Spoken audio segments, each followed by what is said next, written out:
خذوہ فغلوہ، پکڑو اسے پھر توق پہناؤ اسے۔ توق جو ہوتا ہے یہ گلے میں پہنایا جاتا ہے، زنجیریں جو ہوتی ہیں پیروں میں،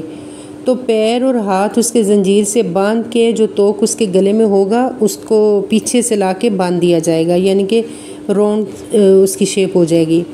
پھر ثم الجحیم صلوہ، پھر جہنم میں جھونکو اسے، صلو یعنی کہ تپاؤ اسے جہنم میں، پھر اسی حالت میں اس کو ڈال دیا جائے گا بندھا ہوا، کوئی ہاتھ پیر نہیں مار سکے گا، کچھ نہیں کر سکے گا۔ ثم پھر فی سلسلۃ ذرعھا سبعون ذراعا فاسلکوہ، پھر ایک زنجیر میں پیمائش جس کی 70 گز ہے، پس داخل کرو اسے،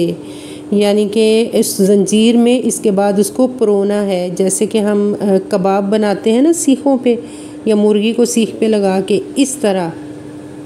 نبی صلی اللہ علیہ وسلم نے فرمایا ہر وہ شخص جو جنت میں داخل ہوگا وہ حضرت آدم علیہ السلام کی شکل و صورت پر ہوگا اور اس کا قد 60 گز لمبا ہوگا، یعنی کہ جنت میں جب جنتی جائیں گے تو ان کا بھی جو جسم ہے وہ قد ہے وہ بھی بڑھ جائے گا، اور جو جہنمی ہیں ان کے بھی جو جسامتیں ہیں وہ بھی ڈبل ہو جائیں گی،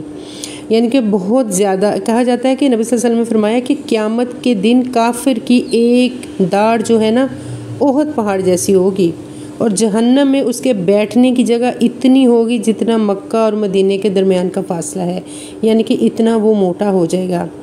اور جتنی وہ جسم زیادہ ہوگا اتنی ہی سزا ہوگی۔ اللہ تعالی ہمیں اس سے بچائے، اپنے حفظ و ایمان میں اللہ تعالی رکھے ہمیں۔ قرآن مجید میں اور بھی بہت سی جگہوں پہ ہمیں اس کی زنجیریں جو ہیں اس کا پتہ چلتا ہے، جیسے کہ سورہ غافر آیت نمبر 71 72 میں کہ جب توق ہوں گے ان کی گردنوں میں اور زنجیریں ہوں گی، وہ گھسیٹے جائیں گے کھولتے پانی میں، پھر آگ میں وہ جھونکے جائیں گے، ایک لمحے کے لیے بھی چین نہیں ہوگا، سوچیں ذرا تھوڑا۔ اب اگلی آیات میں ان کا جرم بتایا جا رہا ہے کہ یہ جو ان کو سزائیں مل رہی ہیں نا یہ کیوں مل رہی ہیں، یہ جو بائیں ہاتھ میں ان کا مال نامہ دیا گیا ہے یہ سب کچھ کیوں ہو رہا ہے۔